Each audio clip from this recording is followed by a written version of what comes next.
जो सौदियां ਦੇ ਵਿਆਹ ਹੁੰਦੇ ਨੇ ਇਹਨਾਂ ਦੇ ਵਿੱਚ ਅਸਰ ਕਸੂਰਵਾਰ ਕਿਸ ਨੂੰ ਮੰਨਿਆ ਜਾਂਦਾ? 21 ਸਾਲ ਦੀ ਉਮਰ ਵਿੱਚ ਤੁਸੀਂ ਆਈਲੈਟਸ ਦੇ ਬੈਂਡਸ ਦੇ ਨਾਲ ਸੌਦਾ ਕਰ ਰਹੇ ਹੋ, ਆਪਣੀ ਜ਼ਮੀਨ ਵੇਚ ਰਹੇ ਹੋ ਤੇ ਇਹ ਬਹੁਤ ਦੁਖਦ ਹੈ। ਇਹਦੇ ਲਈ ਸਾਡਾ ਸਮਾਜ, ਸਾਡੇ ਪੇਰੈਂਟਸ ਹੀ ਜ਼ਿੰਮੇਦਾਰ ਨੇ। ਬਹੁਤ ਸਾਰੀਆਂ ਲੜਕੀਆਂ ਤਾਂ ਅਜਿਹੀਆਂ ਨੇ ਜਿਹੜੀਆਂ ਇਸ ਗੱਲ ਦੇ ਕੋਲੋਂ ਬਾਹਰ ਨਹੀਂ ਆਉਂਦੀਆਂ, ਉਹ ਜਾਂ ਸੰਗਦੀਆਂ ਨੇ ਜਾਂ ਡਰਦੀਆਂ ਨੇ। ਸ਼ਾਇਦ ਉਹਨਾਂ ਨੂੰ ਇਹ ਹੈ ਕਿ ਕਿਸੇ ਵੇਲੇ ਉਹਨਾਂ ਦਾ ਘਰ ਵਾਲਾ ਵਿਦੇਸ਼ਾਂ ਵਿੱਚੋਂ ਪਰਤ ਆਊਗਾ। ਤਾਂ ਤੁਹਾਡੇ ਸਾਹਮਣੇ ਅਜਿਹੇ ਕਿੰਨੇ ਕੁ ਕੇਸ ਹਨ? ਅਣਗਿਣਤ ਕੇਸ ਨੇ, ਹਜ਼ਾਰਾਂ ਦੀ ਤਾਦਾਦ ਵਿੱਚ ਨੇ। KTV ਚੈਨਲ ਨਾਲ ਬਣੇ ਹੋਏ ਹੋ, ਮੈਂ ਮਨਦੀਪ ਸਿੰਘ ਤੁਹਾਡੇ ਸਾਰਿਆਂ ਦਾ ਸਵਾਗਤ ਕਰਦਾ। ਭਾਰਤੀ ਸਮਾਜ ਦੇ ਵਿੱਚ ਔਰਤਾਂ ਦੀ ਸਥਿਤੀ ਸ਼ੁਰੂ ਤੋਂ ਹੀ ਨਾਜ਼ੁਕ ਹਾਲਤ ਦੇ ਵਿੱਚ ਰਹੀ ਹੈ। ਅਨੇਕਾਂ ਹੀ ਥਾਵਾਂ ਦੇ ਉੱਤੇ ਔਰਤਾਂ ਦੇ ਨਾਲ ਵਿਤਕਰਾ ਹੁੰਦਾ ਨਜ਼ਰ ਆਉਂਦਾ ਹੈ। ਭਾਰਤੀ ਸਮਾਜ ਦੇ ਵਿੱਚ ਔਰਤਾਂ ਨੂੰ ਬਰਾਬਰਤਾ ਦੇ ਅਧਿਕਾਰ, ਸਮਾਜਿਕ ਤੌਰ ਤੇ ਬਰਾਬਰਤਾ ਦੇ ਅਧਿਕਾਰ ਦੇਣ ਲਈ ਕਈ ਕਦਮ ਪੁੱਟੇ ਜਾਂਦੇ ਨੇ। ਮਹਿਲਾ ਕਮਿਸ਼ਨ ਦਾ ਗਠਨ ਕੀਤਾ ਜਾਂਦਾ ਹੈ। ਸਾਡੇ ਨਾਲ ਮਹਿਲਾ ਕਮਿਸ਼ਨ ਪੰਜਾਬ ਦੇ ਚੇਅਰਪਰਸਨ ਮੈਡਮ ਮਨੀਸ਼ਾ ਗੁਲਾਟੀ ਜੀ ਨੇ। ਉਹਨਾਂ ਦੇ ਨਾਲ ਗੱਲਬਾਤ ਕਰਾਂਗੇ ਕਿ ਅੱਜ ਭਾਰਤੀ ਸਮਾਜ ਦੇ ਵਿੱਚ ਔਰਤਾਂ ਦੀ ਸਥਿਤੀ ਕਿੱਥੇ ਖੜੀ ਹੈ। ਉਸ ਤੋਂ ਬਾਅਦ ਬਾਹਰ ਜਾਣ ਦੇ ਲਾਲਚਾਂ ਦੇ ਵਿੱਚ ਜੋ ਸੌਦਿਆਂ ਵਾਲੇ ਵਿਆਹ ਹੁੰਦੇ ਨੇ ਉਹਨਾਂ ਦੇ ਵਿੱਚ ਅਸਲ ਕਸੂਰਵਾਰ ਕੌਣ ਹੈ। ਇੱਕ ਕੇਸ ਉੱਠਦਾ ਹੈ ਜਿਹਦੇ ਵਿੱਚ ਉਸ ਤੋਂ ਬਾਅਦ ਲੰਬੀ ਕਤਾਰ ਲੱਗ ਜਾਂਦੀ ਹੈ ਲੜਕਿਆਂ ਦੀ। ਪਰ ਇੱਕ ਗੱਲ ਜਿਹੜੀ ਨਹੀਂ ਭੁੱਲਣੀ ਚਾਹੀਦੀ ਕਿ ਉਸ ਤੋਂ ਪਹਿਲਾਂ ਇੱਕ ਲਾੜੀਆਂ ਦੀ ਵੀ ਲੰਬੀ ਕਤਾਰ ਹੈ ਜਿਹੜੀ ਉਹ ਪਹਿਲਾਂ ਤੋਂ ਹੀ ਲਾਈਨ ਦੇ ਵਿੱਚ ਲੱਗੀਆਂ ਹੋਈਆਂ ਨੇ ਕਿ ਸਾਡੇ ਨਾਲ ਇੰਨੇ ਧੋਖੇ ਹੋ ਚੁੱਕੇ ਨੇ। ਆਖਿਰ ਇਹਨਾਂ ਦੇ ਲਈ ਜ਼ਿੰਮੇਵਾਰ ਕੌਣ ਹੈ? ਗੱਲਬਾਤ ਕਰਦੇ। ਮੈਮ ਸਵਾਗਤ ਕਰਦੇ ਹਾਂ KTV ਚੈਨਲ ਤੇ। Thank you so much. Ma'am Lovepreet ਦੇ ਕੇਸ ਤੋਂ ਇੱਕ ਪੰਜਾਬ ਦੇ ਵਿੱਚ ਇੱਕ ਲਹਿਰ ਜੀ ਉੱਠ ਖੜੀ। ਹਰ ਕੋਈ ਕਹਿ ਰਿਹਾ ਕਿ ਮੇਰੇ ਨਾਲ ਧੋਖਾ ਹੋ ਰਿਹਾ ਹੈ ਨਾ। ਤਾਂ ਇੱਕ ਮਤਲਬ ਕਿ ਲੰਬੀ ਲਾਈਨ ਨਿਕਲ ਆਉਂਦੀ ਹੈ ਮੁੰਡਿਆਂ ਦੀ, ਪਰ ਉਸ ਤੋਂ ਪਹਿਲਾਂ ਵੀ ਅਸੀਂ ਦੇਖਦੇ ਹਾਂ ਕਿ ਲੰਬੇ ਸਮੇਂ ਤੋਂ ਲੜਕੀਆਂ ਦੇ ਨਾਲ ਵੀ ਵਿਤਕਰੇ ਹੁੰਦੇ ਆਉਂਦੇ ਨੇ। ਤਾਂ ਗੱਲਬਾਤ ਇੱਥੇ ਸ਼ੁਰੂ ਕਰਨੀ ਚਾਹਾਂਗੇ ਕਿ ਜੋ ਸੌਦਿਆਂ ਦੇ ਵਿਆਹ ਹੁੰਦੇ ਨੇ ਇਹਨਾਂ ਦੇ ਵਿੱਚ ਅਸਰ ਕਸੂਰਵਾਰ ਕਿਸ ਨੂੰ ਮੰਨਿਆ ਜਾਵੇ? ਸੁਸਾਇਟੀ, ਪੇਰੈਂਟਸ ਹੀ ਕਸੂਰਵਾਰ ਨੇ। ਇੱਦਾਂ ਦੇ ਜਿਹੜੇ ਸੌਦੇ ਹੁੰਦੇ ਨੇ ਬੱਚਿਆਂ ਦੇ ਨਾਲ, 21 ਸਾਲ ਦੀ ਉਮਰ ਵਿੱਚ ਤੁਸੀਂ ਆਈਲੈਟਸ ਦੇ ਬੈਂਡਸ ਦੇ ਨਾਲ ਸੌਦਾ ਕਰ ਰਹੇ ਹੋ, ਆਪਣੀ ਜ਼ਮੀਨ ਵੇਚ ਰਹੇ ਹੋ ਤੇ ਇਹ ਬਹੁਤ ਦੁਖਦ ਹੈ। ਇਹਦੇ ਲਈ ਸਾਡਾ ਸਮਾਜ, ਸਾਡੇ ਪੇਰੈਂਟਸ ਹੀ ਜ਼ਿੰਮੇਦਾਰ ਨੇ। ਇਹ ਬਾਹਰ ਵਿਦੇਸ਼ੀ ਕਲਚਰ ਨੂੰ ਜਿਹੜਾ ਅਡਾਪਟ ਕਰਨ ਦੀ ਕੋਸ਼ਿਸ਼ ਕੀਤੀ ਜਾ ਰਹੀ ਹੈ। ਵਿਦੇਸ਼ਾਂ 'ਚ ਬੱਚੇ 14 ਸਾਲ ਦੇ, 15 ਸਾਲ ਦੇ ਇੰਡੀਪੈਂਡੈਂਟ ਫੈਮਲੀਜ਼ ਕਰ ਦਿੰਦੀਆਂ ਨੇ। ਸਾਡੇ 21-22 ਸਾਲ ਦੇ ਬੱਚੇ ਪੈਂਪਰ ਚਾਈਲਡ ਹੀ ਹੁੰਦੇ ਨੇ ਹਲੇ। ਤੇ ਇਹਦੇ ਤੇ ਬੜਾ ਸਾਰਾ ਕੰਮ ਕਰਨ ਦੀ ਜ਼ਰੂਰਤ ਹੈ। ਜੋ ਵੀ ਇਹ ਪੇਰੈਂਟਸ ਇਹਦੇ ਲਈ ਰਿਸਪੌਂਸੀਬਲ ਨੇ। ਸਾਡਾ ਸਮਾਜ ਦਾ ਜਿਹੜਾ ਇੱਕ ਵਾਤਾਵਰਨ ਹੈ ਕਿ ਇਹ ਚੀਜ਼ਾਂ ਨਹੀਂ ਹੋਣੀਆਂ ਚਾਹੀਦੀਆਂ। ਪਹਿਲੇ ਤੁਸੀਂ ਬੱਚਿਆਂ ਨੂੰ ਪੜ੍ਹਾਓ, ਲਿਖਾਓ, ਇੰਡੀਪੈਂਡੈਂਟ ਕਰੋ। ਉਹਨਾਂ ਨੂੰ ਇਹ ਸਮਝ ਆਉਣੀ ਚਾਹੀਦੀ ਸ਼ਾਦੀ ਕੀ ਹੈ। ਔਰ ਇਹ ਸੌਦਿਆਂ ਵਾਲੀ ਸ਼ਾਦੀ ਵੀ ਅੱਜ ਕੱਲ੍ਹ ਉਵੇਂ ਹੀ ਹਿਊਮਨਸ, ਕੋਵਿਡ ਦੇ ਦੌਰਾਨ ਹਿਊਮਨਸ ਨੇ ਲੋਕ ਇਮੋਸ਼ਨਸ ਤਾਰ ਹੋ ਗਈਆਂ ਨੇ ਉਹਨਾਂ ਦੀਆਂ। ਤੇ ਉਸ ਤੋਂ ਬਾਅਦ ਇਹ ਜਿਹੜੀਆਂ ਕੰਟਰੈਕਟ ਮੈਰਿਜ ਨੇ, ਇਹ ਕਿੱਥੇ ਸਟੇਬਿਲਿਟੀ ਇਹਨਾਂ ਚਾਹੀਗੀ। ਉਹਨਾਂ ਬੱਚਿਆਂ ਨੂੰ ਜਿਹੜੇ 30 ਸਾਲ ਦੀ ਉਮਰ ਵਿੱਚ ਜਾ ਕੇ ਮੇਲ ਹੋਏ, ਫੀਮੇਲ ਹੋਏ, ਇੱਕ ਠਹਿਰਾਵ ਆਉਣਾ ਸ਼ੁਰੂ ਹੁੰਦਾ ਹੈ ਪ੍ਰੋਫੈਸ਼ਨਲ ਲਾਈਫ ਵਿੱਚ। ਬੱਚੇ ਮੈਚਿਓਰ ਹੋਣੇ ਸ਼ੁਰੂ। 21 ਸਾਲ ਦੇ ਬੱਚੇ ਨੂੰ ਦੁਨੀਆਦਾਰੀ ਦਾ ਸਭ ਕੁਝ ਪਤਾ ਹੈ, ਪਰ ਜੋ ਸ਼ਾਦੀ ਜਿਹੋ ਜਿਹੀ ਚੀਜ਼ ਨੂੰ ਨਿਭਾਉਣ ਵਾਸਤੇ ਜੋ ਇੱਕ ਰਿਸਪੌਂਸਿਬਿਲਿਟੀ, ਜੋ ਇੱਕ ਮੈਚਿਓਰ ਲੈਵਲ ਚਾਹੀਦਾ, ਉਹ ਮੈਨੂੰ ਲੱਗਦਾ 21 ਸਾਲ ਦੀ ਏਜ ਵਿੱਚ ਬੱਚੇ ਜੋ ਸਾਡੇ ਪੈਂਪਰ ਚਾਈਲਡ ਪੇਰੈਂਟਸ ਉਹਨਾਂ ਨੂੰ ਰਿਸਪੌਂਸਿਬਲ ਨਹੀਂ ਬਣਾਉਂਦੇ, ਉਹ ਹਾਲੇ ਏਜ ਥੋੜ੍ਹੀ ਹੈ। ਤੇ ਇਹ ਕੰਟਰੈਕਟ ਮੈਰਿਜ ਤੇ ਬਿਲਕੁਲ ਬੰਦ ਹੋਣੀਆਂ ਚਾਹੀਦੀਆਂ ਨੇ। ਈਵਨ ਬੱਚੇ ਪ੍ਰੋਫੈਸ਼ਨਲ ਲਾਈਫ ਵਿੱਚ ਵੀ 22 ਸਾਲ, 23 ਸਾਲ, 24 ਸਾਲ ਦੇ ਬੱਚੇ ਜੇ ਇੰਡੀਆ 'ਚ ਕੰਮ ਕਰਨ ਲੱਗ ਜਾਂਦੇ ਨੇ, ਪੰਜਾਬ ਵਿੱਚ ਕੰਮ ਕਰਨ ਲੱਗ ਜਾਂਦੇ ਨੇ, ਉਹਨਾਂ ਨੂੰ ਵੀ ਇਸ ਚੀਜ਼ ਨੂੰ ਕਿ ਆਪਾਂ ਇੰਡੀਪੈਂਡੈਂਟ ਹੋਣ ਜਾ ਰਹੇ ਹਾਂ, ਅਡਾਪਟ ਕਰਨ ਤੇ ਆਪਣੇ ਆਪ ਨੂੰ ਸਟਰੋਂਗ ਕਰਨ ਵਿੱਚ 2-3 ਸਾਲ ਲੱਗ ਜਾਂਦੇ। 26, 27, 28, 29 ਸਾਲ ਦੀ ਉਮਰ ਵਿੱਚ ਬੱਚੇ ਮੈਚਿਓਰ ਹੋਣਾ ਸ਼ੁਰੂ ਕਰਦੇ ਨੇ ਕਿ ਯੈਸ, ਉਹਦੇ ਲਈ ਵੀ ਇੱਕ ਸਪੋਰਟ ਸਿਸਟਮ ਪਰਿਵਾਰ ਦਾ ਜ਼ਰੂਰੀ ਹੁੰਦਾ। ਆਪਾਂ ਇੰਡੀਪੈਂਡੈਂਟ ਹੋ ਰਹੇ ਹਾਂ ਕਿਉਂਕਿ ਫੈਮਿਲੀ ਦਾ ਸਪੋਰਟ ਸਿਸਟਮ ਬਹੁਤ ਜ਼ਰੂਰੀ ਹੈ। ਔਰ ਜੇ ਤੁਸੀਂ ਕੰਟਰੈਕਟ ਮੈਰਿਜ ਵੱਲ ਜਾ ਰਹੇ ਹੋ, ਇਹ ਬੜਾ ਇੱਕ ਦੁਖਦ ਹੈ ਮਾਮਲਾ ਜੋ ਰੀਸੈਂਟਲੀ ਤੁਹਾਡੇ ਸਾਹਮਣੇ ਹੋਇਆ ਵੀ ਹੈ। ਬਹੁਤ ਇਹਨੂੰ ਰੋਕਣਾ ਬਹੁਤ ਜ਼ਰੂਰੀ ਹੈ। ਲੰਬੇ ਸਮੇਂ ਤੋਂ ਹੋ ਰਹੀ ਹੈ ਚੀਜ਼। ਹੁਣ ਸੋਸ਼ਲ ਮੀਡੀਆ ਦਾ ਜ਼ਮਾਨਾ ਆ ਗਿਆ, ਇਹ ਗੱਲਾਂ ਮਿੰਟਾਂ ਦੇ ਵਿੱਚ ਬਾਹਰ ਆ ਜਾਂਦੀਆਂ ਨੇ। ਪਰ ਅੱਜ ਵੀ ਬਹੁਤ ਸਾਰੀਆਂ ਲੜਕੀਆਂ ਤਾਂ ਅਜਿਹੀਆਂ ਨੇ ਜਿਹੜੀਆਂ ਇਸ ਗੱਲ ਦੇ ਕੋਲੋਂ ਬਾਹਰ ਨਹੀਂ ਆਉਂਦੀਆਂ, ਉਹ ਜਾਂ ਸੰਗਦੀਆਂ ਨੇ ਜਾਂ ਡਰਦੀਆਂ ਨੇ। ਸ਼ਾਇਦ ਉਹਨਾਂ ਨੂੰ ਇਹ ਹੈ ਕਿ ਕਿਸੇ ਵੇਲੇ ਉਹਨਾਂ ਦਾ ਘਰ ਵਾਲਾ ਵਿਦੇਸ਼ਾਂ ਵਿੱਚੋਂ ਪਰਤ ਆਊਗਾ। ਤਾਂ ਤੁਹਾਡੇ ਸਾਹਮਣੇ ਅਜਿਹੇ ਕਿੰਨੇ ਕੁ ਕੇਸ ਆਉਂਦੇ? ਦੇਖੋ, ਬਹੁਤ ਸਾਰੇ ਅਣਗਿਣਤ ਕੇਸ ਨੇ, ਹਜ਼ਾਰਾਂ ਦੀ ਤਾਦਾਦ ਵਿੱਚ ਨੇ। ਜਿਹੜੀਆਂ ਸਾਡੀਆਂ ਵਿਚਾਰੀ ਬੱਚੀਆਂ, ਜਦੋਂ ਮੈਂ ਜੁਆਇਨ ਕੀਤਾ ਸੀ 2018 ਵਿੱਚ, 98 ਦਾ ਕਮਿਸ਼ਨ ਦਾ ਗਠਨ ਹੋਇਆ। 2018 ਵਿੱਚ ਮੈਂ ਜੁਆਇਨ ਕੀਤਾ। ਸਭ ਤੋਂ ਪਹਿਲਾਂ ਹੀ ਇਸ ਸਿਲਸਿਲੇ 'ਚ ਮੈਂ ਸਾਡੀ ਮਿਨਿਸਟਰ ਸਨ ਸੁਸ਼ਮਾ ਸਵਰਾਜ ਜੀ, ਮੇਰਾ ਉਹਨਾਂ ਨਾਲ ਪਰਸਨਲ ਲੈਵਲ 'ਤੇ ਵੀ ਉਹਨਾਂ ਨਾਲ ਮੇਰੀ ਦੋਸਤੀ ਸੀ। ਤੇ ਉਹਨਾਂ ਨਾਲ ਮੇਰੀ ਸਭ ਤੋਂ ਪਹਿਲਾਂ ਇਸ ਕੇਸ ਨੂੰ ਲੈ ਕੇ ਮੀਟਿੰਗ ਹੋਈ। ਮੈਂ ਰਾਸ਼ਟਰਪਤੀ ਜੀ ਨੂੰ ਵੀ ਮਿਲੀ, ਪ੍ਰਧਾਨ ਮੰਤਰੀ ਜੀ ਨੂੰ ਵੀ ਮਿਲੀ ਕਿ ਇਹ ਬੜਾ ਇੱਕ ਸੰਜੀਦਾ ਮੁੱਦਾ। ਸਾਡੀ ਬੱਚੀਆਂ ਜਿਹੜੀਆਂ ਬੈਠੀਆਂ ਹੋਈਆਂ ਨੇ, ਸਫਰ ਕਰ ਰਹੀਆਂ ਨੇ, ਬਹੁਤ ਹਾਈ ਕੁਆਲੀਫਾਈਡ ਲੜਕੀਆਂ, ਕਿ ਸਫਰ ਕਰਨ। ਤੁਹਾਡੇ ਸਾਹਮਣੇ ਵੀ 1-2 ਕੇਸ ਆਏ ਨੇ, ਰੋਜ਼ ਦੀ ਤਾਦਾਦ ਤੇ ਆ ਰਹੇ ਨੇ। ਹੁਣ ਉਸ ਤੋਂ ਬਾਅਦ ਜਿਹੜਾ ਇਹ ਕੰਟਰੈਕਟ ਮੈਰਿਜ ਦਾ ਇਹ ਚੱਲ ਬੜੇ ਸਮੇਂ ਤੋਂ ਹੀ ਰਿਹਾ। ਸਿਰਫ ਇਹ ਪਿੱਛੇ ਜਿਹੜਾ ਲਵਪ੍ਰੀਤ ਦਾ ਕੇਸ ਹੋਇਆ ਉਦੋਂ ਸਾਡੀ ਨਜ਼ਰ ਵਿੱਚ ਆਇਆ ਕਿ ਸਾਡੇ ਕੋਲ ਕੰਪਲੇਂਟ ਆ ਗਈਆਂ ਕਿ ਬਹੁਤ ਸਾਰੇ ਮੁੰਡਿਆਂ ਨਾਲ ਫਰੋਡ ਹੋ ਰਹੇ ਨੇ, ਕਿ ਪੇਰੈਂਟਸ ਜਿਹੜੇ ਮੁੰਡੇ ਦੇ ਮਾਪਿਓ ਨੇ ਕੁੜੀਆਂ ਦੀ ਫੀਸ ਭਰ ਰਹੇ ਨੇ। ਕੁੜੀਆਂ ਉਸ ਏਜ ਦੇ ਉਸ ਲੈਵਲ ਤੇ ਨੇ ਜਿਹੜੀ ਬਾਹਰ ਜਾ ਕੇ, ਚਲੋ ਆਪਾਂ ਮੰਨਦੇ ਹਾਂ ਕਿ ਸ਼ੈਡਿਊਲ ਵੀ, ਜੌਬ, ਕੜੀ ਮਿਹਨਤ ਕਰਨੀ ਪੈਂਦੀ ਹੈ, ਜਿਨ੍ਹਾਂ ਦੇ ਕਈ ਵਾਰੀ ਪੇਰੈਂਟਸ ਨੂੰ ਪਤਾ ਵੀ ਨਹੀਂ ਹੁੰਦਾ ਕਿ ਬੱਚੇ ਕਿੰਨਾ ਸਟ੍ਰੈਸ ਉੱਥੇ ਫੀਲ ਕਰ ਰਹੇ ਨੇ।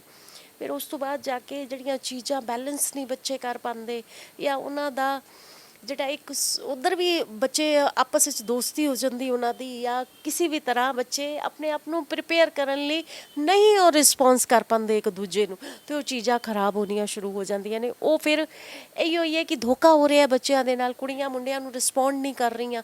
ਤੇ ਹੁਣ ਇਹ ਚੀਜ਼ਾਂ ਨੂੰ ਰੋਕਣਾ ਬਹੁਤ ਜ਼ਰੂਰੀ ਹੈ, ਨਹੀਂ ਤੇ ਇਹ ਜਿਹੜੇ ਹੁਣ 100ਵਾਂ ਦੀ ਤਾਦਾਦ ਵਿੱਚ ਬੱਚੇ ਬੈਠੇ ਹੋਏ ਨੇ, ਹਜ਼ਾਰਾਂ ਦੀ ਤਾਦਾਦ ਵਿੱਚ ਵਧਣਗੇ ਤੇ ਆਉਣ ਵਾਲੀ ਤਸਵੀਰ ਬਹੁਤ ਖਰਾਬ ਹੋ ਜਾਏਗੀ। ਮੈਂ ਹਮੇਸ਼ਾ ਤੋਂ ਕਹਿੰਦੀ ਹਾਂ ਵਿਦੇਸ਼ ਜਾਣਾ ਕੋਈ बुरी गल नहीं है, सपना देखना कोई बुरी गल नहीं है, पर रास्ता सही होना चाहिए। अपने बच्चों को इंडिपेंडेंट बनाओ। लाइफ शादी ते आके ही खत्म नहीं होंदी। ਇੱਕ ਗੱਲ ਅਸੀਂ ਖਾਸ ਤੌਰ ਉਤੇ ਦੇਖਦੇ ਹਾਂ ਕਿ 18-18 ਸਾਲ ਦੇ ਜਿਹੜੀਆਂ ਲੜਕੀਆਂ ਨੇ ਉਹ 12ਵੀਂ ਪੜ੍ਹਾਈ ਕੰਪਲੀਟ ਕਰ ਜਾਂਦੀਆਂ 19-20 ਸਾਲਾਂ ਤੱਕ, ਤਾਂ ਜਿਨ੍ਹਾਂ ਨੂੰ ਹਜੇ ਚੰਗੀ ਤਰ੍ਹਾਂ ਘਰਦਿਆਂ ਨੇ ਸਮਾਜ ਦੇ ਵਿੱਚ ਨਹੀਂ ਕੱਢਿਆ ਹੁੰਦਾ, ਉਹਨਾਂ ਨੂੰ ਇਕੱਲਿਆਂ ਹੀ ਵਿਦੇਸ਼ਾਂ ਦੀ ਧਰਤੀ ਤੇ ਤੋਰ ਦਿੱਤਾ ਜਾਂਦਾ ਹੈ। ਉੱਥੇ ਜਾ ਕੇ ਇੱਕ ਆਜ਼ਾਦੀ ਜ਼ਰੂਰ ਮਿਲਦੀ ਹੈ, ਤਾਂ ਖੁਦ ਦਾ ਕੰਮ ਕਰਨਾ, ਖੁਦ ਦੇ ਪੈਸੇ ਹੋਣਗੇ, ਖੁਦ ਦਾ ਘਰ ਹੋਵੇਗਾ, ਤਾਂ ਲੱਗਦਾ ਨਹੀਂ ਕਿ ਇੱਕੋ ਲਖਤ ਜਦੋਂ ਸਮਾਜ ਬਦਲ ਜਾਂਦਾ ਹੈ, ਜਦੋਂ ਸੱਭਿਆਚਾਰ ਵੀ ਦੂਆ ਮਿਲ ਜਾਂਦਾ, ਤਾਂ ਕਿਤੇ ਨਾ ਕਿਤੇ ਉਹ ਚੀਜ਼ਾਂ ਅਸਰ ਕਰਦੀਆਂ ਨੇ। देखो जिन्नी मर्जी आज़ादी ते मैनू है लड़कियां दी आज़ादी ते कोई गल नहीं होनी चाहिए। मैं हमेशा तो सपोर्ट किया है कि साडी बच्चियां दी आज़ादी, औरत दा वजूद किवें सैट होएगा, औरत औरत दा सम्मान करे, प्यार करे औरत औरत दे नाल। आज़ादी दी गल ते ये डिपेंड करदा है तुहाडी परवरिश की है। 21 साल दी उम्र इस चीज़ नू समझण वास्ते कि तुसी अपनी बाउंड्रीज ते खुद फिक्स करो। तुसी तुहाडा जिहड़ा तुहाडा कल्चर है, तुहाडी सोसाइटी है, तुसी पंजाब, पूरी दुनिया च पंजाब दे लोकी नाम रोशन करदे ने, पंजाब नू पूरी दुनिया च दरिया दिली लई जानिया जांदा है। पर ये धोखा हुण करना, ये ते तुहाडे अपनी परिवार भी तय करे ना, बच्चियां दी रिस्पॉन्सिबिलिटी परिवार भी तय करे। जे तुसी कॉन्ट्रैक्ट मैरिज करके भेज रहे हो तो पेरेंट्स रिस्पॉन्सिबल ने इस चीज़ लिए कि किसी और दूसरे परिवार नाल धोखा ना होए। और साडे बच्चे दी बाउंड्रीज की ने, ये पेरेंट्स रिस्पॉन्सिबिलिटी ले और फैमिली ही जिम्मेदार है इहदे लई। तो ये चीज़ां रुकनियां चाहिए ने। जे बच्चा चकाचौंध देख के डिसअट्रैक्ट हो रहा है तो एटलीस्ट फैमिली दे टचेस ते है, फैमिली ਨੂੰ ਵੀ ਪਤਾ ਹੋਣਾ ਚਾਹੀਦਾ ਕਿ ਸਾਡੇ ਬੱਚੇ ਦੀ ਬਾਉਂਡਰੀਜ਼ ਕੀ ਨੇ। ਔਰ ਬੱਚੇ ਅੱਜਕੱਲ ਦੇ ਬੜੇ ਸਮਾਰਟ ਨੇ, ਪਰ ਇਹ ਆਪਣੀ ਬਾਉਂਡਰੀਜ਼ ਖੁਦ ਫਿਕਸ ਕਰਨੀਆਂ ਪੈਣਗੀਆਂ। ਖਾਸ ਤੌਰ ਉੱਤੇ ਗੱਲ ਉਦੋਂ ਆ ਜਾਂਦੀ ਹੈ ਕਿ ਜਦੋਂ ਔਰਤਾਂ ਦੇ ਨਾਲ ਘਰਾਂ ਦੇ ਵਿੱਚ ਕੁੱਟਮਾਰ ਦੇ ਮਾਮਲੇ ਵੀ ਸਾਹਮਣੇ ਆਉਂਦੇ ਨੇ, ਤਾਂ ਇਹ ਤਾਂ ਉਹ ਮਾਮਲੇ ਨੇ ਜਿਹੜੇ ਸਾਹਮਣੇ ਆ ਜਾਂਦੇ ਨੇ। ਵੱਡੀ ਗਿਣਤੀ ਮਾਮਲੇ ਜਿਹੜੇ ਸਾਹਮਣੇ ਨਹੀਂ ਆਉਂਦੇ, ਅਕਸਰ ਔਰਤ ਨੂੰ ਇਹ ਕਹਿ ਕੇ ਚੁੱਪ ਕਰਾ ਲਿਆ ਜਾਂਦਾ ਕਿ ਤੂੰ ਘਰ ਵਸਾ ਲੈ ਆਪਣਾ, ਤੇਰਾ ਘਰ ਵਸਿਆ ਰਹੇ, ਉਹ ਉੱਜੜ ਨਾ ਜਾਵੇ। ਤਾਂ ਇਹ ਚੀਜ਼ ਨੂੰ ਕਿਵੇਂ ਸਮਾਜ ਦੇ ਵਿੱਚ ਸਹੀ ਕੀਤਾ ਜਾ ਸਕਦਾ? ਉਪਰਾਲੇ ਬਹੁਤ ਕੀਤੇ ਜਾ ਰਹੇ ਨੇ, ਪਰ ਅੱਜ ਵੀ ਜਿਹੜੀ ਹਾਲਤ ਹੈ ਉਹ ਕਿਤੇ ਨਾ ਕਿਤੇ ਲੱਗਦਾ ਕਿ ਅਸੀਂ ਉੱਥੇ ਹੀ ਖੜੇ ਹਾਂ। ਬਹੁਤ ਤੁਹਾਡੀ ਸੋਹਣੀ ਗੱਲ ਹੈ, ਮੈਂ ਸ਼ੁਰੂ ਤੋਂ ਕਹਿੰਦੀ ਹਾਂ ਉੱਥੇ ਹੀ ਖੜੇ ਆ। ਇਹ ਬੜੀ ਦਇਨੀय ਸਥਿਤੀ ਹੈ ਇਸ ਟਾਈਮ ਪੰਜਾਬ ਦੀ, ਕਿਉਂਕਿ ਮੈਂ ਕਮਿਸ਼ਨ ਦੀ ਸੀਟ ਤੇ ਬੈਠੀ ਆ ਨਾ।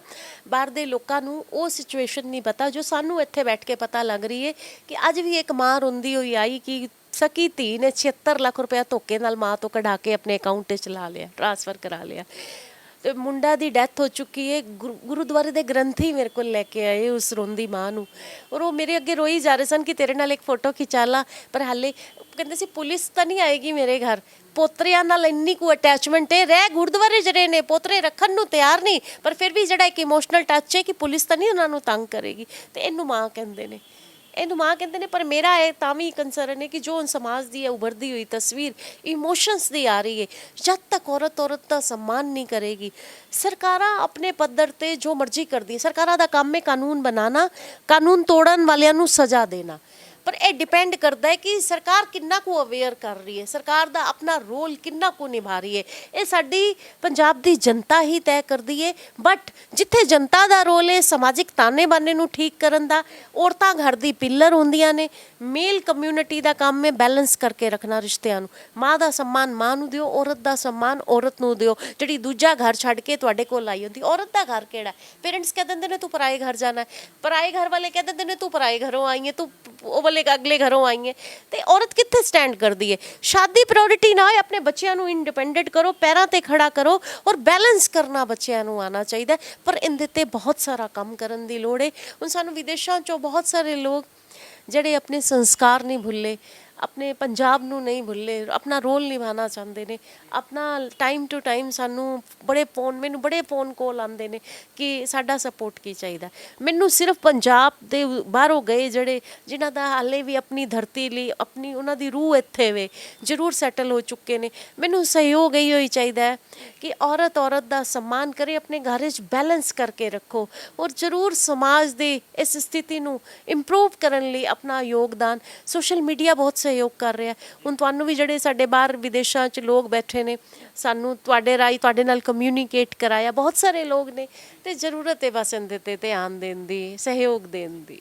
ਗੱਲ ਕੀਤੀ ਹੈ ਕਿ ਔਰਤ ਹੈ ਜਿਹੜੀ ਉਹਦਾ ਮਾਪੇ ਕਹਿੰਦੇ ਨੇ ਕਿ ਤੂੰ ਬਗਾਨੀ ਹੈ ਤੇ ਸਹੁਰੇ ਕਹਿੰਦੇ ਨੇ ਕਿ ਤੂੰ ਬਗਾਨੀ ਹੈ, ਪਰ ਜੇਕਰ ਇੱਕ ਔਰਤ ਦਾ ਆਪਸ ਦੇ ਵਿੱਚ ਤਾਲਮੇਲ ਹੋਵੇ, ਇੱਕ ਸੱਸ ਤੇ ਨੂੰਹ ਦਾ ਆਪਸ ਦੇ ਵਿੱਚ ਤਾਲਮੇਲ ਹੋਵੇ, ਮੈਨੂੰ ਲੱਗਦਾ ਕਿ ਇੱਕ ਔਰਤ ਕੋਲ ਜਿਹਦੇ ਬਾਰੇ ਕਿਹਾ ਜਾਂਦਾ ਕਿ ਉਹਦੇ ਕੋਲ ਕੋਈ ਘਰ ਨਹੀਂ, ਉਹਨੂੰ ਦੋ ਘਰ ਮਿਲ ਜਾਣਗੇ। ਬਿਲਕੁਲ ਮਿਲ ਜਾਣਗੇ ਔਰ ਬਹੁਤ ਪਾਵਰਫੁਲ ਔਰਤ ਬਣ ਜਾਏਗੀ। ਕੱਲ ਮੇਰੇ ਕੋਲ ਇੱਕ ਕੇਸ ਸੀ, ਕੱਲ ਮਦਰ ਇਨ ਲਾ ਨੂੰ ਦੇ ਸਪੋਰਟ 'ਚ ਬੜੀ ਆਪਣੇ ਹਸਬੈਂਡ ਨੂੰ ਕਹਿ ਰਹੀ ਸੀ ਕਿ ਸ਼ਟ ਯੂਰ ਮਾਊਥ। ਦੋਨਾਂ ਔਰਤਾਂ ਦੀ ਆਪਣੇ ਦੋਨਾਂ ਘਰ ਦੇ ਮਰਦਾਂ ਨਾਲ ਲੜਾਈ ਸੀ। ਉਹ ਕਹਿੰਦੀ ਤੂੰ A ਕਲਾਸ ਆਫੀਸਰ ਦੋਨੋਂ ਰਿਟਾਇਰ ਹੋਏ ਕਿ ਤੂੰ ਮੇਰੀ ਜ਼ਿੰਦਗੀ ਅੱਗੇ ਮੈਨੂੰ ਹਰਾਸ ਕੀਤਾ ਸਾਰੀ ਜ਼ਿੰਦਗੀ, ਹੁਣ ਤੇਰਾ ਹੀ ਖੂਨ ਮੇਰੀ ਨੂੰਹ ਨੂੰ ਹਰਾਸ ਕਰੇਗਾ। ਅਧਿਕਾਰੀਆਂ ਦੇ ਵਿੱਚ ਵੀ ਇਹ ਚੀਜ਼ਾਂ ਹੋ ਰਹੀਆਂ ਹਰ ਜਗ੍ਹਾ ਤੇ ਹੋ ਰਹੀ ਹੈ, ਹਰ ਜਗ੍ਹਾ ਤੇ ਸਮਾਜ ਦਾ। ਤਾਂ ਹੀ ਕਹਿ ਰਹੀ ਹਾਂ ਇਸ ਟਾਈਮ ਸਿਚੁਏਸ਼ਨ ਬਹੁਤ ਦਇਨੀय ਹੈ, ਪਰ ਇਹ ਇੰਪਰੂਵ ਹੋ ਜਾਏਗੀ। ਇਹਨੂੰ ਸਿਰਫ ਇੱਕ ਥੋੜਾ ਜਿਹਾ ਧਿਆਨ ਦੇਣ ਦੀ ਲੋੜ ਹੈ, ਲੋਕਾਂ ਦੇ ਸਹਿਯੋਗ ਕਰਨ ਦੀ ਲੋੜ ਹੈ। ਜਿੱਥੇ ਔਰਤ ਨੇ ਔਰਤ ਦਾ ਸਨਮਾਨ ਕਰਨਾ ਸ਼ੁਰੂ ਕਰਤਾ, ਔਰਤ ਨੇ ਔਰਤ ਨਾਲ ਪਿਆਰ ਕਰਨਾ ਸ਼ੁਰੂ ਕਰਤਾ, ਸਹਿਯੋਗ ਕਰਨਾ ਸ਼ੁਰੂ ਕਰਤਾ, ਸਸ਼ਕਤ ਕਰਨਾ ਸ਼ੁਰੂ ਕਰਤਾ ਔਰਤ ਨੂੰ, ਔਰਤ ਦੇ ਸਹਿਯੋਗ ਵਿੱਚ ਖੜੀ ਹੋ ਗਈ, ਤੇ ਇਹ ਸਮਾਜ ਦੀ ਸਥਿਤੀ ਜ਼ਰੂਰ ਬਦਲੇਗੀ। ਮੈਂ ਕਿਸੇ ਹੋਰ ਦੀ ਗਾਰੰਟੀ ਨਹੀਂ ਲੈਂਦੀ, ਮੇਰਾ ਪੰਜਾਬ ਬਦਲ ਕੇ ਰਹੇਗਾ।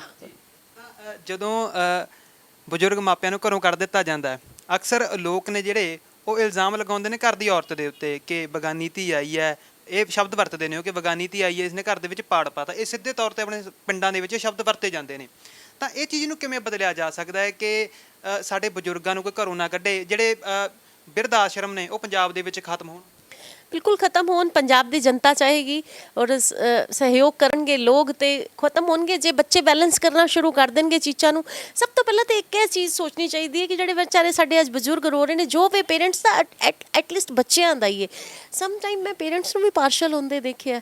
ਜਦੋਂ 2-3 ਬੱਚੇ ਹੁੰਦੇ ਨੇ, ਪਹਿਲੇ ਬੱਚੇ ਦੀ ਸ਼ਾਦੀ ਹੋਈ, ਸਾਡੇ ਬਜ਼ੁਰਗ ਪਾਰਸ਼ਲ ਹੋਣਾ ਸ਼ੁਰੂ ਹੋ ਜਾਂਦੇ ਨੇ। ਉਹ ਚੀਜ਼ਾਂ ਮਾਹੌਲ ਖਰਾਬ ਕਰਦੀਆਂ ਨੇ ਬਜ਼ੁਰਗਾਂ ਦਾ, ਘਰ ਦਾ।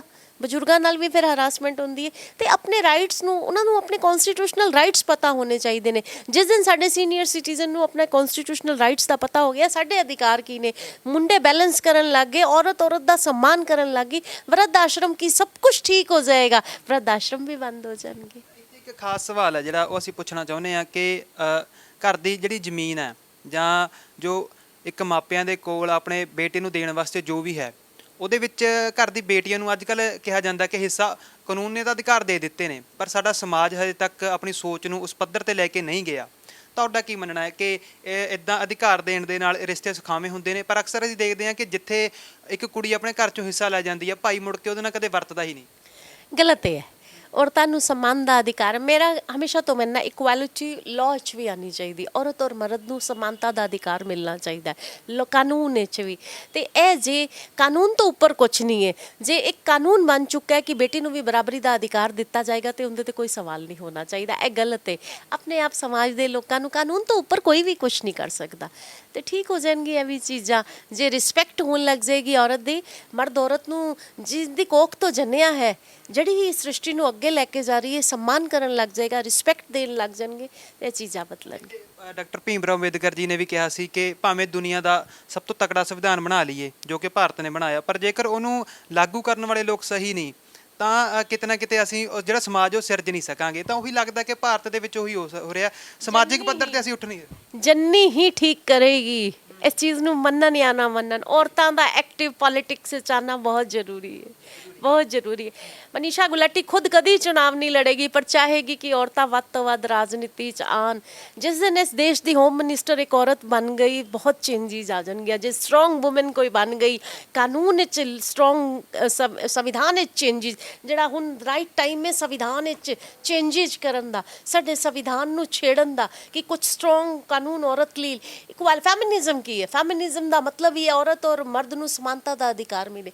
ਕਾਨੂੰਨ ਦੀ ਗੱਲ ਕਰੀਏ, ਕਾਨੂੰਨ ਵਿੱਚ ਮਰਦ ਨੂੰ ਸੁਣਿਆ ਹੀ ਨਹੀਂ ਜਾਂਦਾ ਬਿਲਕੁਲ ਵੀ। ਜਿੱਥੇ ਤੁਸੀਂ ਕਿੱਥੇ ਵੀ ਚਲੇ ਜਾਓ, ਪੁਲਿਸ ਸਟੇਸ਼ਨਾਂ 'ਚ ਆਦਮੀਆਂ ਨਾਲ ਵੀ ਹਰਾਸਮੈਂਟ ਹੁੰਦੀ ਹੈ, ਉਹਨਾਂ ਨੂੰ ਕਿੱਥੇ ਇਕੁਐਲਿਟੀ ਆਫ ਲਾਅ। ਕਹਿਣ ਲੱਗੇ ਕਿ ਮੈਨਸ ਕਮਿਸ਼ਨ ਵੀ ਸਾਡੇ ਵਾਸਤੇ ਬਣਨਾ ਚਾਹੀਦਾ। ਮੈਂ ਮੈਨ ਕਮਿਸ਼ਨ ਤੇ ਚਲੋ ਮੈਂ ਤਾਂ ਸ਼ੁਰੂ ਤੋਂ ਸਪੋਰਟ ਕਰਦੀ ਆਈ ਹਾਂ ਕਿ ਜੇ ਵੂਮਨ ਕਮਿਸ਼ਨ ਦੀ ਚੇਅਰ ਤੇ ਵੀ ਬੈਠੀ ਹਾਂ, ਜੇ ਬੰਦਾ ਸਹੀ ਹੈ ਤੇ ਸਹੀ ਹੈ। ਤੁਸੀਂ ਕਾਨੂੰਨ ਦੀ ਚੇਅਰ ਤੇ ਬਹਿ ਕੇ ਕਿਸ ਤਰ੍ਹਾਂ ਝੂਠ ਬੋਲ ਸਕਦੇ ਹੋ? ਗਲਤ ਦਾ ਸਾਥ ਨਹੀਂ ਦੇਣਾ ਚਾਹੀਦਾ। ਕਿ ਕਾਨੂੰਨ ਦਾ ਮੀਨਿੰਗ ਕੀ ਰਹਿ ਗਿਆ? ਕਮਿਸ਼ਨ ਦਾ ਮਤਲਬ ਕੀ ਰਹਿ ਗਿਆ? ਤੇ ਪਰ ਇਕੁਐਲਿਟੀ ਆਫ ਲਾਅ ਜ਼ਰੂਰੀ ਹੈ, ਸਮਾਨਤਾ ਦਾ ਅਧਿਕਾਰ ਹੋਣਾ ਚਾਹੀਦਾ। ਕਿਤੇ ਨਾ ਕਿਤੇ ਸਮਾਜ ਦੇ ਨਾਲ ਨਾਲ ਸਾਡੀ ਸਿਆਸਤ ਦਾ ਵੀ ਕਸੂਰ ਮੰਨਿਆ ਜਾ ਸਕਦਾ ਹੈ, ਕਿਉਂਕਿ ਜਦੋਂ ਤੱਕ ਕਿਸੇ ਭਾਵੇਂ ਲੋਕ ਸਭਾ ਦੀ ਸੀਟ ਆ, ਭਾਵੇਂ ਰਾਜ ਸਭਾ ਦੀ, ਇੱਥੋਂ ਤੱਕ ਕਿ ਸਾਡੀ ਪੰਚੀ ਸਰਪੰਚੀ ਦੀ ਵੀ ਸੀਟਾਂ ਦੀ ਗੱਲ ਕਰ ਲਈਏ, ਉਦੋਂ ਤੱਕ ਜਦੋਂ ਤੱਕ ਔਰਤ ਵਾਸਤੇ ਰਾਖਵੀਂ ਸੀਟ ਨਹੀਂ ਆਉਂਦੀ, ਉਦੋਂ ਤੱਕ ਉਹਨੂੰ ਚੋਣ ਨਹੀਂ ਲੜਾਈ ਜਾਂਦੀ। ਪਿੰਡਾਂ ਦੇ ਵਿੱਚ ਤਾਂ ਇਹ ਹੁੰਦਾ ਕਿ ਪੰਚੀ ਸਰਪੰਚੀ ਔਰਤ ਨੂੰ ਲੜਾਇਆ ਜਾਂਦਾ, ਪਰ ਕਰਦਾ ਉਹਦਾ ਘਰ ਵਾਲਾ। ਕਰਦਾ ਹੁੰਦਾ ਘਰ ਵਾਲਾ, ਬਿਲਕੁਲ ਠੀਕ ਕਹਿ ਰਹੇ ਹੋ। ਹੁਣ ਚੁਣਾਵਾਂ ਦਾ ਸਮੇਂ ਨਜ਼ਦੀਕ ਆ ਰਿਹਾ ਹੈ, ਐਤਕੀ ਕਮਿਸ਼ਨ ਬਹੁਤ ਸਕਰੀय ਰਹਿਣ ਵਾਲਾ ਹੈ। ਆਪਾਂ ਆਪਣਾ ਇੱਕ ਏਜੰਡਾ ਬਣਾਉਣ ਵਾਲੇ ਹਾਂ। ਆਪਾਂ ਉਹਨਾਂ ਪੋਲੀਟੀਕਲ ਪਾਰਟੀਆਂ ਨੂੰ ਸਪੋਰਟ ਕਰਾਂਗੇ ਜਿਹੜੀਆਂ ਔਰਤ ਲਈ ਕੀ ਸਿਕਿਉਰਿਟੀ ਤੇ ਏਜੰਡਾ ਲੈ ਕੇ ਆ ਰਹੀਆਂ ਨੇ। ਆਪਾਂ ਹੁਣ ਪਿੰਡ ਟੂ ਪਿੰਡ, ਸਰਪੰਚ ਟੂ ਸਰਪੰਚ, ਆਪਾਂ ਜਿਹੜੇ ਬਣੇ ਹੁੰਦੇ ਨੇ ਜ਼ਿਲ੍ਹਾ ਪਰਿਸ਼ਦ ਤੋਂ, ਆਪਾਂ ਜਾਵਾਂਗੇ ਵਿਲੇਜ ਟੂ ਵਿਲੇਜ, ਲੋਕਾਂ ਨੂੰ ਅਵੇਅਰ ਕਰਨ ਲਈ ਕਿ ਤੁਹਾਡੇ ਕੋਲ ਜਿਹੜੀ ਪਾਵਰ ਹੈ ਉਹ ਤੁਸੀਂ ਪਹਿਲੇ ਦੱਸੋ, ਤੁਹਾਡੇ ਲਈ ਅੱਜ ਤੱਕ ਹੋਇਆ ਕੀ। ਤੇ ਆਪਾਂ ਐਤਕੀ ਕੰਪੇਨਿੰਗ ਕਰਨ ਵਾਲੇ ਆ ਸਿਰਫ ਔਰਤ ਨੂੰ ਸਟਰੋਂਗ ਕਰਨ ਲਈ। ਕੀ ਲੱਗਦਾ ਕਿ ਫਿਰ ਇਹਦਾ ਇੰਪੈਕਟ ਕੀ ਪਵੇਗਾ? ਸ਼ਾਇਦ ਇਹ ਵੀ ਹੋ ਸਕਦਾ ਹੈ ਕਿ ਸਿਆਸੀ ਲੀਡਰ ਕਹਿਣ ਕਿ ਸਿਆਸਤ ਦੇ ਵਿੱਚ ਆਉਣਾ ਚਾਹੁੰਦੇ। ਨਹੀਂ, ਮੈਂ ਬਿਲਕੁਲ ਵੀ ਸਿਆਸਤ ਵਿੱਚ, ਮੈਂ ਬਾਰ-ਬਾਰ ਕਹਿ ਚੁੱਕੀ ਹਾਂ, ਲੋਕੀ ਜਜਮੈਂਟਲ ਹੁੰਦੇ ਨੇ, ਡਜ਼ਨਟ ਮੈਟਰ ਫॉर ਮੀ, ਮੈਨੂੰ ਕੋਈ ਫਰਕ ਨਹੀਂ ਪੈਂਦਾ। ਪਰ ਮੈਂ ਜਿਹੜੇ ਇਹ ਜੋ ਲੋਕ ਹੇਟਰਸ ਹੁੰਦੇ ਨੇ, ਜਿਹੜੇ ਟ੍ਰੋਲਰਸ ਹੁੰਦੇ ਨੇ, ਮੈਨੂੰ ਸਟਰੋਂਗ ਹੀ ਕਰਦੇ ਨੇ, ਡਜ਼ਨਟ ਮੈਟਰ। ਬਟ ਮੈਂ ਕਦੀ ਵੀ ਚੁਣਾਵ ਨਹੀਂ ਹਾਲੇ ਲੜਨਾ, ਇਸ ਲਾਇਕ ਤੇ ਬਣ ਜਾਵਾਂ ਪਹਿਲੇ ਆਪਣੀ। ਦੇਖੋ ਜੀ 10 ਮਨੀਸ਼ਾ ਗੁਲਾਟੀ ਅੱਜ ਖੜੀਆਂ ਹੁੰਦੀਆਂ ਤੇ ਇਹ ਸਮਾਜ ਦਾ ਜਿਹੜਾ ਇਹ ਰੂਪ ਇਹ ਨਾ ਹੁੰਦਾ। ਮੇਰੀ ਸਾਰੀ ਪੋਲੀਟੀਕਲ ਪਾਰਟੀਆਂ ਨੂੰ ਅਪੀਲ ਹੈ ਕਿ ਆਪਣੇ ਸਮਾਜ ਦਾ ਜਿਹੜਾ 50% ਵੋਟ ਵਿਮਨ ਦਾ, ਉਹਨੂੰ ਸਟਰੋਂਗ ਕਰੋ ਤੇ ਸਨਮਾਨ ਕਰੋ, ਆਪਣੇ ਆਪ ਤੋਂ ਹੀ ਸ਼ੁਰੂਆਤ ਕਰੋ। ਇੱਕ ਗੱਲ ਮੈਨੂੰ ਯਾਦ ਆ ਗਈ, ਸਨਮਾਨ ਦੀ ਗੱਲ ਚੱਲ ਰਹੀ ਹੈ। ਕੱਲ੍ਹ ਚੰਡੀਗੜ੍ਹ ਦੀ ਹੀ ਬੜੀ ਇੱਕ ਦੁਖਦਾਇਕ ਘਟਨਾ ਵਾਪਰਦੀ ਹੈ ਕਿ ਵਿਚਾਰਧਾਰਕ ਮਤਭੇਦ ਹੋ ਸਕਦੇ ਨੇ। ਕੁਝ ਲੋਕ ਕਿਸਾਨਾਂ ਜਿਹੜੇ ਕਾਨੂੰਨ ਬਣੇ ਨੇ ਉਹਨਾਂ ਦੇ ਪੱਖ ਦੇ ਵਿੱਚ ਵੀ ਨੇ, ਵਧੇਰੇ ਲੋਕ ਵਿਰੋਧ ਦੇ ਵਿੱਚ ਵੀ ਨੇ। ਤਾਂ ਇੱਕ ਮਹਿਲਾ ਜਿਹੜੀ ਉਹ ਕਾਨੂੰਨਾਂ ਦਾ ਵਿਰੋਧ ਕਰ ਰਹੀ ਸੀ, ਹੁਣ ਇੱਕ ਮਾਹੌਲ ਬਣ ਚੁੱਕਿਆ ਹੈ ਕਿ ਕਾਨੂੰਨ ਬਣਾਉਣ ਵਾਲੇ ਲੀਡਰਾਂ ਦਾ ਵਿਰੋਧ ਹੋਣ ਲੱਗ ਗਿਆ ਹੈ। ਤਾਂ ਇਹ ਕਿੱਥੋਂ ਕੁ ਤੱਕ ਤੁਸੀਂ ਇਹਨੂੰ ਕਿਵੇਂ ਦੇਖਦੇ ਹੋ, ਇਸ ਘਟਨਾ ਨੂੰ, ਕਿ ਉਸ ਔਰਤ ਦੇ ਗੁਲਾਮਿਆਂ ਨੂੰ ਹੱਥ ਪਾਇਆ ਜਾਂਦਾ, ਚੁੰਨੀਆਂ ਨੂੰ ਖਿੱਚਿਆ ਜਾਂਦਾ? ਇੱਕ ਬੜੀ ਭੱਦੀ ਜਿਹੜੀ ਘਟਨਾ ਹੈ ਉਹ ਕੱਲ੍ਹ ਵਾਪਰੀ। ਦੇਖੋ ਜੀ ਵਾਪਰੀ ਹੈ ਕੱਲ, ਮੈਨੂੰ ਹਲੇ ਨਹੀਂ ਪਤਾ ਚੱਲਿਆ, ਕੱਲ ਦੀ ਮੇਰੀ ਥੋੜੀ ਤਬੀਅਤ ਨਹੀਂ ਠੀਕ ਸੀ, ਜਲਦੀ ਚਲੇਗੀ। ਪਰ ਜੇ ਇਦਾਂ ਦਾ ਹੋਇਆ ਮੈਂ ਤੇ ਕੜਾ ਐਕਸ਼ਨ ਲਾਂਗੀ। ਡੈਮੋਕ੍ਰੇਸੀ, ਹਰ ਕਿਸੇ ਨੂੰ ਆਪਣੀ ਆਵਾਜ਼ ਚੁੱਕਣ ਦਾ ਹੱਕ ਹੈ। ਕਿਸਾਨ ਵਿਚਾਰੇ 1 ਸਾਲ ਤੋਂ ਬਾਰਡਰ ਤੇ ਬੈਠੇ ਹੋਏ ਨੇ, ਸਾਡੀਆਂ ਕਿੰਨੀਆਂ ਵਿਚਾਰੀਆਂ ਭੈਣਾਂ ਮਾਤਾਵਾਂ ਸ਼ਹੀਦ ਹੋ ਗਈਆਂ ਨੇ, ਉਹਨਾਂ ਦੀ ਸ਼ਹਾਦਤ ਨੂੰ ਐਵੇਂ ਨਹੀਂ ਜਾਣ ਦਿੱਤਾ। ਔਰ ਡੈਮੋਕ੍ਰੇਸੀ ਕਿਸੇ ਨੂੰ ਕੋਈ ਹੱਕ ਨਹੀਂ ਹੈ ਕਿ ਕਿਸੇ ਦੇ ਨਾਲ ਹੈ ਬਦਸਲੂਕੀ। ਕਮਿਸ਼ਨ ਕੜਾ ਇਤਰਾਜ਼ ਜਤਾਉਂਦਾ ਹੈ, ਕੜੀ ਕਾਰਵਾਈ ਕਰੇਗਾ, ਮੈਂ ਬਿਲਕੁਲ ਟੋਲਰੇਟ ਨਹੀਂ ਕਰਾਂਗੀ ਔਰ ਮੈਂ ਸਪੋਰਟ ਕਰਦੀ ਹਾਂ ਉਹਨਾਂ ਨੂੰ। ਤਾਂ ਅਖੀਰ ਦੇ ਵਿੱਚ ਇੱਕ ਗੱਲਬਾਤ ਕਰਨੀ ਚਾਹਾਂਗੇ ਕਿ ਵਿਦੇਸ਼ੀ ਲਾੜੇ ਲਾੜੀਆਂ ਦੇ ਧੋਖਿਆਂ ਦੇ ਉੱਤੇ ਫਿਰ ਤੋਂ ਆਉਣਾ ਚਾਹੁੰਦੇ, ਕਿਉਂਕਿ ਇਸ ਵਕਤ ਉਹ ਮਸਲਾ ਗਰਮਾਇਆ ਹੋਇਆ। ਤਾਂ ਉਹ ਮਸਲੇ ਨੂੰ ਗੰਭੀਰਤਾ ਦੇ ਨਾਲ ਤੁਸੀਂ ਦੇਖ ਵੀ ਰਹੇ ਹੋ, ਪਰ ਉਹਦੇ ਜਿਹੜੇ ਹੱਲ ਨੇ ਉਹ ਕਿਵੇਂ ਨਿਕਲਣਗੇ? ਉਹ ਤੁਹਾਡੇ ਅਧਿਕਾਰ ਖੇਤਰ ਦੇ ਵਿੱਚ ਆਉਂਦਾ ਜਾਂ ਜਿਹੜੇ NRI ਡਿਪਾਰਟਮੈਂਟ ਆ ਉਹਨਾਂ ਦੇ ਅਧਿਕਾਰ ਖੇਤਰ ਦੇ ਵਿੱਚ ਚਲਿਆ ਜਾਂਦਾ? ਵੈਸੇ ਪਿੱਛੇ ਜੇ ਜਦੋਂ ਤੁਸੀਂ ਕੈਨੇਡਾ ਦੇ ਪ੍ਰਾਈਮ ਮਿਨਿਸਟਰ ਟਰੂਡੋ ਜੀ ਨੂੰ ਚਿੱਠੀ ਲਿਖੀ ਸੀ ਤਾਂ ਉਹਨਾਂ ਨੇ ਜਵਾਬ ਵੀ ਦਿੱਤਾ ਸੀ ਇਸ ਗੱਲ ਦਾ। ਬਿਲਕੁਲ, ਪਰ ਹਾਲੇ ਜਿਹੜਾ ਆਫੀਸ਼ੀਅਲੀ ਉਹਨਾਂ ਨੇ ਅੱਗੋਂ ਜਿਹੜਾ ਰੈਫਰ ਕਰਤਾ, ਜਿਹੜੀ ਸਰਕਾਰਾਂ ਦਾ ਦੇਖੋ, ਵਿਦੇਸ਼ੀ ਸਰਕਾਰਾਂ the people are very smart, ਜਿਹੜਾ ਉਹ ਇੱਕਦਮ ਉਹਨਾਂ ਨੇ ਕਰਨਾ ਚਾਹਣ ਆਪਣੇ ਪੱਧਰ ਤੇ ਬਹੁਤ ਕੁਝ। ਪਰ ਆਪਾਂ ਚਾਹੁੰਦੇ ਹਾਂ ਕਿ ਵੀਜ਼ਾ ਸਿਸਟਮ ਵਿੱਚ ਕੁਝ ਕੜਾਈ ਨਹੀਂ ਹੋਣੀ ਚਾਹੀਦੀ ਕਿ ਸਾਡੇ ਬੱਚਿਆਂ ਨੂੰ ਮੁਸ਼ਕਿਲ ਆਉਣ, ਇਹ ਨਾ ਕਰਨ। ਪਰ ਜਿਹੜਾ ਗਲਤ ਹੈ, ਗਲਤ ਚੀਜ਼ਾਂ ਨੂੰ ਰੋਕਣ, ਕਿ ਜਿਹੜੇ ਬੱਚੇ ਚੀਟ ਕਰਕੇ ਕਰ ਰਹੇ ਨੇ ਇੱਕ ਦੂਜੇ ਦੇ ਨਾਲ, ਉਹਨਾਂ ਤੇ ਕੜੇ ਨਿਯਮ ਬਣਨੇ ਚਾਹੀਦੇ ਨੇ। ਜਿੱਥੇ ਤੱਕ ਸਾਡੀ ਕਮਿਸ਼ਨ ਦਾ ਰੋਲ ਹੈ, NRI ਦੇ ਬੱਚਿਆਂ ਦੇ ਮੁੱਦਿਆਂ ਵਾਸਤੇ ਸਰਕਾਰ ਨੇ ਜਿਹੜੀ ਪ੍ਰੋਬਲਮਸ ਹੁੰਦੀਆਂ NRI ਸੈੱਲ ਬਣਾਇਆ ਹੋਇਆ, ਪਰਟੀਕੂਲਰ NRI ਸੈੱਲ ਹੀ ਦੇਖਦਾ ਹੈ ਵਿਦੇਸ਼ੀ ਰਿਲੇਟਿਡ। ਪਰ ਜਿੱਥੇ ਤੱਕ ਸਾਡੀ ਬੱਚੀਆਂ ਦਾ, ਜਾਂ ਇੱਕ ਮੁੰਡੇ ਨੂੰ ਵੀ ਲਵਪ੍ਰੀਤ ਦੇ ਮਾਮਲੇ 'ਚ ਮੈਂ ਬਰਨਾਲਾ ਗਈ ਸੀ, ਮੇਰਾ ਕੰਸਰਨ ਉਹਦੀ ਮਾਂ ਨਾਲ ਸੀ ਕਿ ਇੱਕ ਮਾਂ ਦੇ ਦੁੱਖ ਸਾਂਝਾ ਕਰਨ ਨਾਲ ਗਈ ਸਾਂ। ਆਪਣੀ ਬੱਚਿਆਂ ਦੇ ਰਾਈਟ ਸਾਡਾ ਬੰਦਾ ਕਮਿਸ਼ਨ ਦਾ, ਤੇ ਆਪਾਂ ਤਾਂ ਆਵਾਜ਼ ਚੁੱਕਦੇ ਪਏ ਹਾਂ। ਮੇਰੀ ਕੋਸ਼ਿਸ਼ ਇਹੀ ਹੋਈ ਹੈ ਕਿ ਸਾਡੇ ਬੱਚਿਆਂ ਦੇ ਨਾਲ ਇੱਦਾਂ ਦੀ ਧੋਖਾਧੜੀ ਦੇ ਮਾਮਲੇ ਨਹੀਂ ਵਧਣੇ ਚਾਹੀਦੇ। ਜੀ, ਤਾਂ ਇਹਦੇ ਵਿੱਚ ਤੁਸੀਂ ਸਮਾਜ ਦੇ ਵਿੱਚ ਜਿਹੜੀਆਂ ਔਰਤਾਂ ਦੇ ਨਾਲ ਘਟਨਾਵਾਂ ਘਟ ਰਹੀਆਂ ਨੇ ਉਹਨਾਂ ਬਾਰੇ ਕੀ ਕਹਿਣਾ ਚਾਹੋਗੇ ਕਿ ਇਹਨਾਂ ਦੇ ਬਦਲਾਅ ਵਾਸਤੇ ਸਮਾਜ ਨੂੰ ਕੀ ਕਰਨਾ ਚਾਹੀਦਾ? ਸਮਾਜ ਸਿਰਫ ਇੱਕੋ ਹੀ ਚੀਜ਼ ਕਰੇ ਕਿ ਇਹਨਾਂ ਚੀਜ਼ ਬੈਲੈਂਸ, ਮੁੰਡੇ ਬੈਲੈਂਸ ਕਰਕੇ ਰੱਖਣ ਤੇ ਆਪਣੀ ਬੱਚੀਆਂ ਨੂੰ ਐਜੂਕੇਟਿਡ ਕਰੋ। ਸ਼ਾਦੀ ਤੇ ਹੀ ਲਾਈਫ ਖਤਮ ਨਹੀਂ ਹੁੰਦੀ। ਔਰ ਔਰਤ ਦਾ सम्मान ਕਰਨ, ਔਰਤ ਨੂੰ ਸਸ਼ਕਤ ਬਣਾਉਣ। ਔਰਤ ਘਰ ਦੀ ਪਿੱਲਰ ਹੁੰਦੀ ਹੈ, सम्मान ਕਰਨ। ਤਾਂ ਉਹ ਗੁਰਬਾਣੀ ਦੀ ਇੱਕ ਤੁਕ ਹੈ ਕਿ ਸੋ ਕਿਉ ਮੰਦਾ ਆਖੀਆ ਜੇ ਜੰਮੇ ਰਾਜਾਨ। ਉਸ ਤੁਕ ਦੇ ਉੱਤੇ ਮੈਨੂੰ ਲੱਗਦਾ ਕਿ ਪਹਿਰਾ ਦੇਣ ਦੀ ਲੋੜ ਹੈ, ਉਸ ਚੱਲਣ ਦੀ ਲੋੜ। ਬਿਲਕੁਲ ਬਿਲਕੁਲ, ਇਹ ਸ਼ੁਰੂ ਤੋਂ ਸਾਡੇ ਗ੍ਰੰਥਾਂ 'ਚ, ਸਾਡੇ ਧਾਰਮਿਕ ਸਥਲਾਂ ਤੇ ਵੀ ਗੁਰੂ ਦੀ ਬਾਣੀ ਵੀ ਇਹੋ ਹੀ ਕਹਿੰਦੀ ਹੈ ਕਿ ਧਰਮ ਵੀ ਇਹੋ ਹੀ ਕਹਿੰਦਾ ਕਿ ਤੂੰ ਕਰਮ ਕਰ। ਔਰ ਸਾਡਾ ਕਰਮ ਇਹੋ ਕਹਿੰਦਾ ਹੈ ਕਿ ਆਪਾਂ ਔਰਤ ਨੂੰ ਸਸ਼ਕਤ ਵੀ ਕਰੀਏ, ਬੈਲੈਂਸ ਵੀ ਕਰਕੇ ਰੱਖੀਏ। ਉਸੇ ਤਰ੍ਹਾਂ ਔਰਤ ਵਾਸਤੇ ਵੀ ਇੱਕ ਮੈਸੇਜ ਹੈ ਕਿ ਆਪਣੇ ਘਰ ਦੇ ਮਾਹੌਲ ਨੂੰ, ਆਪਣੇ ਘਰ ਦੇ ਬੰਦੇ ਦਾ, ਆਪਣੇ ਬਜ਼ੁਰਗਾਂ ਦਾ सम्मान ਕਰੀਏ, ਇੱਕ ਦੂਜੇ ਦੇ ਪੂਰਕ ਬਣ ਕੇ ਅੱਗੇ ਲੈ ਕੇ ਜਾਈਏ। ਸਵਾਲ ਹੈ ਜਿਹੜਾ ਉਹ ਰਹਿ ਗਿਆ ਕਿ ਮਹਿਲਾ ਕਮਿਸ਼ਨ ਬਣਿਆ, ਔਰਤਾਂ ਦੇ ਦੁੱਖ ਸੁਣਦਾ, ਔਰਤਾਂ ਦੇ ਦੁੱਖ ਤਕਲੀਫਾਂ ਦਾ ਇੱਥੇ ਹੱਲ ਕੀਤਾ ਜਾਂਦਾ ਹੈ। ਪਰ ਜਦੋਂ ਕਦੇ ਸਮਾਜ ਦੇ ਵਿੱਚ ਔਰਤ ਗਲਤ ਹੋਵੇ, ਉਹਨਾਂ ਉੱਤੇ ਮਹਿਲਾ ਕਮਿਸ਼ਨ ਕੋਈ ਐਕਸ਼ਨ ਲੈ ਸਕਦਾ ਹੈ ਜਾਂ ਅਜਿਹਾ ਕੋਈ ਅਧਿਕਾਰ ਖੇਤਰ, ਤੁਹਾਡੇ ਅਧਿਕਾਰ ਖੇਤਰ ਦੇ ਵਿੱਚ ਅਜਿਹੇ ਅਧਿਕਾਰ ਆਉਂਦੇ ਨੇ? ਬਿਲਕੁਲ, ਕਿਉਂ ਨਹੀਂ ਆਉਂਦੇ। ਦੇਖੋ, ਗਲਤ ਨੂੰ ਗਲਤ ਕਹਿਣਾ, ਹੋਰ ਕਾਨੂੰਨ ਦੀ ਸੀਟ ਤੇ ਬਹਿ ਕੇ ਆਪਾਂ ਇਨਵੈਸਟੀਗੇਸ਼ਨ ਲਈ ਭੇਜਦੇ ਹਾਂ। ਜੇ ਕੋਈ ਗਲਤ ਪਾਇਆ ਜਾਂਦਾ 182 ਦੇ ਤਹਿਤ ਕਾਰਵਾਈ ਵੀ ਹੁੰਦੀ। ਬਹੁਤ ਬਹੁਤ ਧੰਨਵਾਦ। ਤਾਂ ਗੱਲਬਾਤ ਕੀਤੀ ਹੈ ਮੈਡਮ ਮਨੀਸ਼ਾ ਗੁਲਾਟੀ ਜੀ ਦੇ ਨਾਲ। ਉਹਨਾਂ ਨੇ ਬੜੀ ਬੇਬਾਕੀ ਦੇ ਨਾਲ ਗੱਲਾਂ ਕੀਤੀਆਂ ਨੇ ਕਿ ਸਾਡੇ ਸਮਾਜ ਦੇ ਵਿੱਚ ਆਖਰ ਘਟ ਕੀ ਰਿਹਾ ਹੈ ਤੇ ਇਹਨੂੰ ਸਹੀ ਕਰਨ ਦੇ ਲਈ ਕੀ ਕੁਝ ਕਰਨ ਦੀ ਲੋੜ ਹੈ। ਮੁੱਖ ਜਿਹੜੀ ਧਾਰਾ ਆ ਉਹ ਸਮਾਜ ਨੂੰ ਸਮਝਣ ਦੀ ਲੋੜ ਹੈ ਕਿ ਜਦੋਂ ਸਮਾਜ ਬਦਲੇਗਾ ਤਾਂ ਹੀ ਲੋਕ ਬਦਲਦੇ ਨੇ, ਜਦੋਂ ਲੋਕਾਂ ਦੀ ਸੋਚ ਬਦਲਦੀ ਹੈ।